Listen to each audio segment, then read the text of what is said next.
Admat Form 5 Chapter 3 Pengamiran. Kuasa tambah 1, kuasa baru bahagi. Kuasa tambah 1, kuasa baru bahagi. Cek kejap. Yang ni kuasanya berapa? Kuasa 3. So, kuasa tambah 1, kuasa baru nanti tinggal bahagi je. 9X kuasa 2.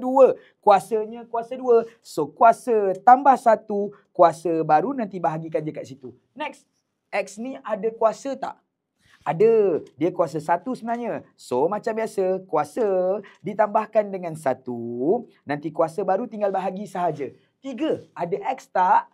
Ada. Tapi X-nya kuasa kosong. Maka macam biasa, kuasanya tambahkan dengan 1.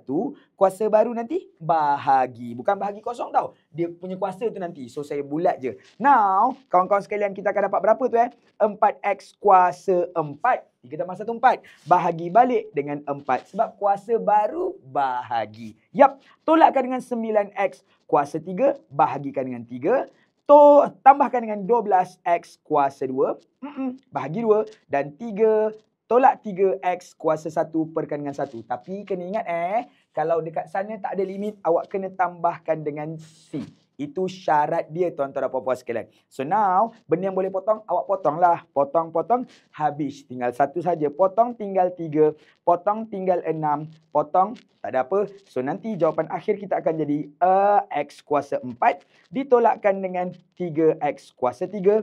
Tambahkan dengan 6X kuasa 2. Tolakkan dengan 3X dan tambahkan dengan C. And this will be our final answer. Settle.